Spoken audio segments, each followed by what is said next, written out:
I am sitting here with one of the legends in behavior analysis. I feel comfortable saying that. And we're going to talk about a bit about your history. And let's just start off by, could you tell us how you became a behavior analyst? Well, I'm not. I'm glad that you feel that the behavior analytic community has embraced me, but of course, I'm not a psychologist. I am a chemist and a biologist, and I started off in physics. So I got into field biology and observed animals. I collected animals, but I've always been fascinated with the behavior of animals. That's really what intrigued me, what animals did. And I spent a lot of time in the field, in the Mexican deserts, in the American deserts, out on the ocean, and I observed animals doing very complex things. And as a matter of fact, at the time when I explained it to the psychology professors, when I took psychology, they dismissed what I was seeing as fanciful, you might say. But it turns out that it's really for real. Animals do very complex things. And I became more entranced with animal behavior. And I started training animals in the laboratory well, let me back up and say, while I was in the field, I actually conditioned animals. I was interested to see if this would work. And I trained coyotes in the wild. I trained kangaroo rats in the wild. I trained wood rats in the wild. I modified the environment, and I was able to predict the behavior of the animals. It took me a couple of years to work it out. But from there, after the coyotes were eating on my kangaroo rats and I was losing subjects, I decided I would move the work indoors. So I started working with octopus, squid, lizards, fish of different kinds, some snakes. And I thought that was pretty interesting. A job opened up in 1961 for the Director of Training of the U.S. Navy Dolphin Program. And on a lark, I applied for it, and remarkably, after a number of interviews, I became the U.S. Navy's first Director of Training, having never trained a dolphin before in my life. And to this day, I don't know why I was selected. And I met the Brelands while I was working for the Navy. I had read about the Brelands. I read their work. Of course, I read Skinner and other psychologists. And it was the Brelands who introduced me to real animal training. I thought I was already pretty good at it, but I realized what I was doing was child's play compared with what they were doing at Animal Behavior Enterprises in Hot Springs. So after a few years with the Navy, after completing what I wanted to complete, I went to work in Hot Springs. And it was working with the Brelands that I think I really learned to do what I do. And I melded together my idea of animal training, which involved biology, I guess psychology, biochemistry, and all sorts of other things. And it was still fun. So that's how I got involved in animal training. I certainly applied what I consider to be behavior analytic principles. Whether others would consider me a behavior analyst is something else. What was it like to be, well, you say that you're not a behavior analyst in education-wise, but what was it like to be a behavior analyst during your early years in the field? Well, I didn't call myself a behavior analyst very often. I was not working that much. We were not working that much at Animal Behavior Enterprise in the academic community. We trained animals for a business. Behavior was a product. That's the way we looked at it. Data collection was a big thing with us. Experimental design was a big thing with us, but not because of the data that would come out, except where it would help us be more efficient as trainers. And we were constantly involved in improving our efficiency at training animals. If we could just save 10% on our training efficiency, by the time you've trained 1,000 or so animals, that's quite a savings. It improves the bottom line a great deal. So I guess since we didn't interact that much with the behavior analytic community, and since we were dealing mostly with business people and the like, we really didn't have any problem at all. We presented our data at some meetings occasionally. As a matter of fact, more than occasionally, Mary went to meetings to present information. But that's not how we earned our living, so that was totally ancillary to our work. You mentioned gathering data, and since I know the history, would you care to tell part of what happened to all your data? Oh, well, it's really rather sad. When we closed down, or in the process, we were already in the process of closing down our business by, mid to late 1980s. We were planning to retire. We were selling off our business, you might say, or giving away our business to employees. That we had a fire in 1989, and the data that the Brelands had gathered and that Marion and I had gathered for so many years happened to be at the house, and it filled actually about half of the back of a whole house, and it all got burned up in the fire. There was some data that we saved, film, pictures that happened to be scattered around the country with various other people.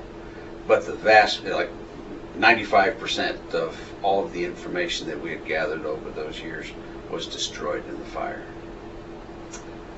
What work would you like to be remembered for? Let's see, what work would I like to be remembered for? Let's see, and you say work, so it doesn't have to do with anything personal. It's knowing Marion and Keller and the people there, I guess, was big. But I guess I would like to be remembered as somebody who tried to pass on undistorted information to other people. I had a good time doing what I was doing, but not necessarily being remembered that much for exactly what I did. It's passing on the information, I guess.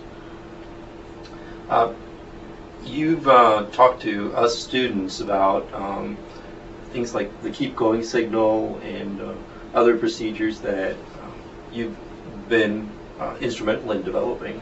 Could you tell us something about that?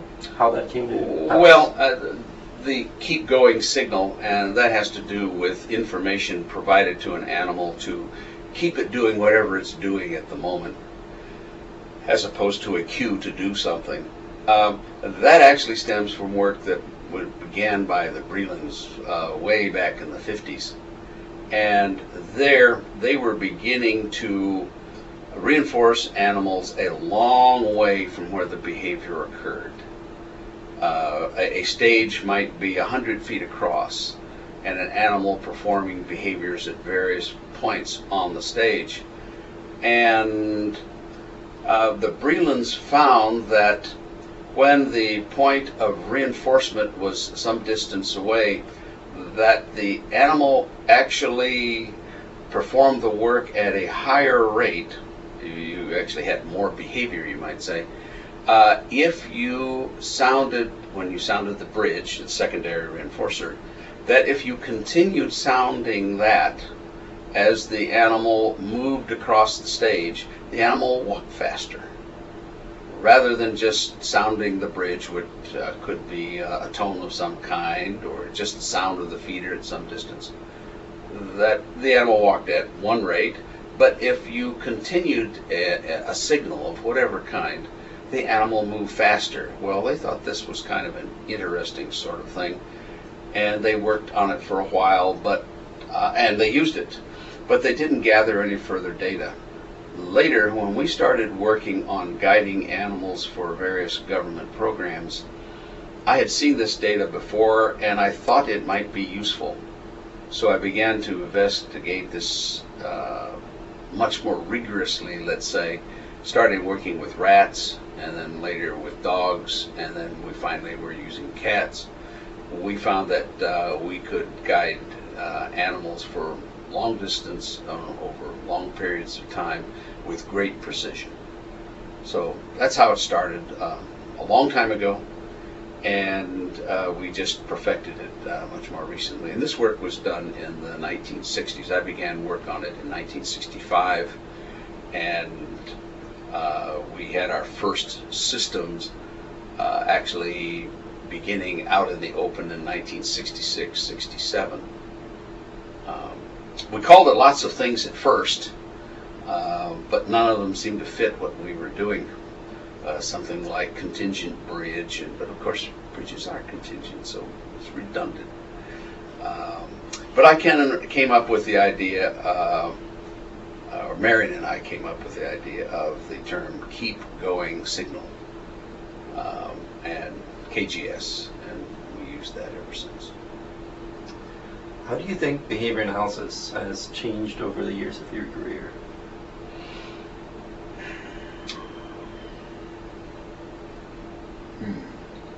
How has it changed? I believe the field of behavior analysis is somewhat more receptive to outside ideas. I think it was pretty insular when I was first introduced to it a long time ago. The very idea of innate behavior, instinctive behavior, or anything like that was, let's say, if not an outright no-no, at least frowned upon. But now I think the animal is recognized as a real organism, and I think that it has enriched the studies, you might say, that there is more information that I think will be of practical use rather than black boxing everything, that there's more of an effort to see how this relates to real animal behavior, not just a rat or a pigeon in a box. Not that this data that is gathered under those controlled conditions, and we did this, what I call black boxing, engineering term. We black boxed things, but we use that information then more or less directly to improve the efficiency of our training, and also to improve our systems design so that the systems work better in the field. Is there anything in your career so far that you would do differently? Oh, goodness. Do differently. Sure, I wouldn't make so many mistakes. I'd make different mistakes. No, I shouldn't say I would make fewer mistakes. I'm sure I would make just as many mistakes. They'd be different mistakes. I would do some things sooner, and I would do some things later. Later primarily because I didn't know enough about what I was doing when I started. I guess like everyone else, I found that I knew less and less as I got older. And I think that I wish I had felt that I knew less earlier, because maybe I would have asked other questions. But I guess I feel pretty good about asking the questions that I asked. I think that is one of the key things, is being curious enough, and I've maintained my curiosity to keep asking questions. Do you have any funny memories that would pertain your work in behavior analysis that sticks out? Oh, goodness. There's lots of times where animals did things that we didn't expect them to. And as a for instance, and as an aside, and you can edit this out, it's actually some film that I can provide because I happened to be filming at the time this occurred. We were doing some work with pigeons on developing an ambush detection system. And the questions had always been is how good were the pigeons at being able to do this, to fly out ahead of a convoy and be able to detect bad guys out there who wanted to do not nice things to the convoy. So we were getting ready for some demonstrations for visiting dignitaries. So I decided that before they arrived, I would do some filming. And now this is real filming because this was about 1966, 67 perhaps. So what we did is we put the target, the ambush people, out where they were fairly well concealed, where it would really challenge the birds a great deal. But I was a little ahead of them off the road and a little bit deeper than they were, but I was leading them, so the bird would come across me before it would come across the real ambush. But I was pretty deep in the woods, and I was buried with only the lens of my camera protruding from the concealment that I had. So my camera was going, and they radioed that they were releasing the pigeon, and I am there. And what I saw in the lens is this pigeon, and I could barely see the road, but all of a sudden here's this pigeon coming at me, and then landing, and then walking towards me. And I'm waiting for this pigeon to turn and go somewhere else because there's no way this pigeon can see me. And yet it's walking towards me, and it's getting bigger and bigger in my lens, until finally I started laughing because I knew the bird had detected me, and I'm shaking, and I finally stood up. But it was a surprise to everyone how good the bird really was. But those are the things that are really kind of interesting when they surprise you that way. And it's really true. I've got this on film, so if you want a copy of this, you can.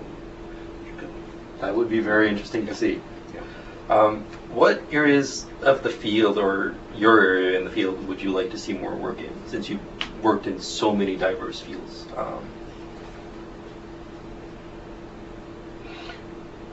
I guess as far as areas that I wish there were more data being generated would be in the field of stimulus control, if you will. And that can be a term that can be argued by people, what is stimulus control, but I'll let them argue that one up. It's what do we have to provide to obtain more stimulus control, and it seems to me that goes across the field, whether you're talking about animal training, whether you're talking about working with autism, or in any other field. How can we gain the necessary stimulus control to be of benefit of whatever we want to do, whatever it happens to be, whether it's for social purposes, whether it's for helping people who need help, whether it's for training dogs to be better behaved in the home so that we have fewer dogs being euthanized.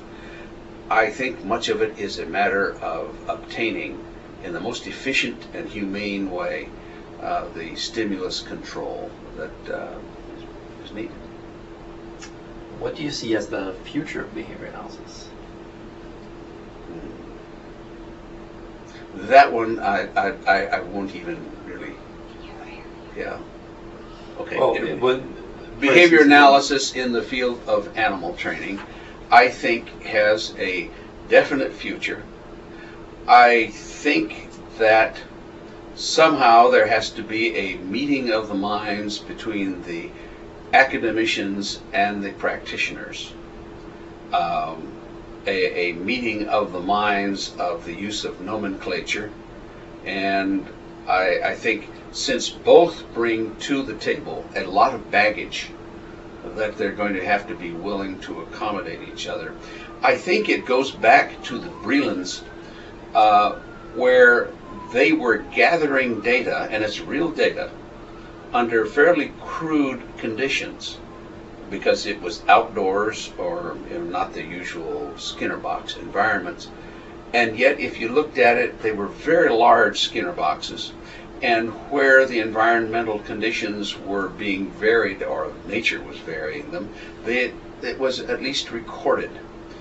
And yet the information was dismissed because of what they call lack of control. So I think that sort of attitude needs some review. That I think the behavior analysts, the academicians in the field of behavior analysis, would do well to take a look at the information being generated in the field. And of course there's not a lot of what they would call data, but there's information, anecdotal or otherwise, that coming from the field. And what is needed is input from those who are in academia to the people who are in the field about how can this be improved to the point where, through data analysis, through behavior analysis, it can be utilized by the same trainers to improve their training. I'm a great believer in training efficiency, in the efficient changing of behavior. I believe in keeping things simple. And it's through behavior analysis and the proper experimental or training design, training plan, that we can improve training efficiency. And I think we can transfer some of that information to those clinicians who are trying to apply this to human beings in institutional or social situations. I think it would be very useful. Currently, you're also doing some work with pigeon farms around Europe. Would you tell us, or not pigeon, chicken farms, is it? Chicken farms. Or not chicken farms, but... I know what you mean. Okay. There we go. Yeah.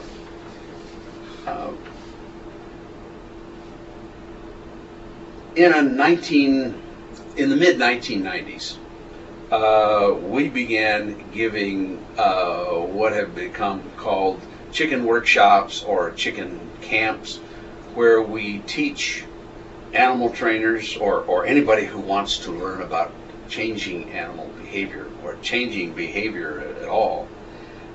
We have been using chickens.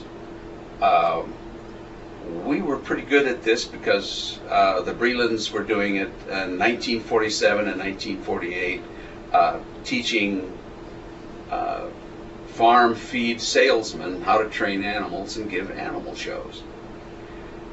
And using the same techniques they used back then and we used with dolphin trainers and other kinds of animal trainers for decades, that we began conducting these classes. They became popular.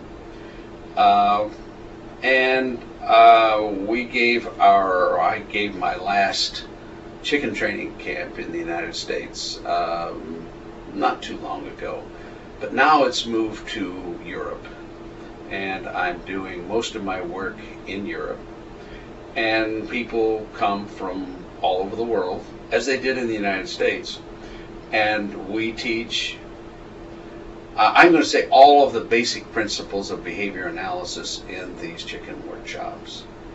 All of the things such as stimulus and reinforcement and extinction, the use of punishment, generalization. All of these have exercises that are used, except for punishment. We don't use punishment in the class. That we use these basic principles in the class and teach people to simplify training. One of the key things is it's very simple to make things complicated. It is very difficult to make things simple. And one of the things that I teach is make it simple, but make it effective. Change behavior rapidly. If you're using the proper technique, behavior will change rapidly. You shouldn't have to take a long time to change behavior. What message would you like to send to future students like me on how to become a successful behavior analyst or animal trainer?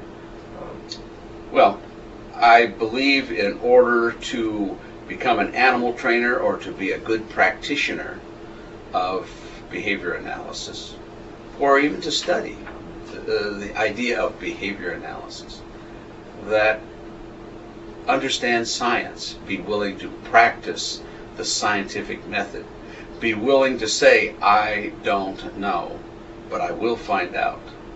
Be willing to change your own behavior, which is key. To me, this is key in the field of science, in the field of animal training, because there's nothing any more wrong than yesterday's scientific fact. So change your behavior, study science, have a well-rounded background, and hopefully you'll enjoy your work. Is there anything that you would want to say to our listeners? Because any other message that you would want to convey?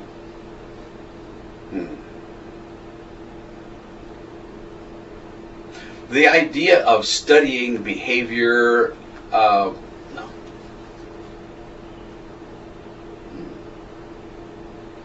Way back when, Watson decided that if you want to study human behavior, the best thing to do is study behavior, or study, I shouldn't even say it that way, I'll say it again. J.B. Watson, way back when, said if you want to study behavior, then study behavior. Don't worry so much about the mechanisms or like what's going on inside the head. Study behavior. And I think that opened up lots of doors. Since that time, people have perfected more and more the study of behavior. So if you want to advance the field of behavior, be very willing to study behavior and integrate it with other sciences. To me, the future of psychology lies in its ability to integrate its principles with principles of other fields, physiology, physics, biology, whatever. It's a matter of integration rather than divorcing yourself or trying to separate yourself from other technologies, other disciplines. So become a scientist first and become a behavior analyst second. With that, I would like to thank you for your time, and it was a pleasure to speak to you once again. My pleasure.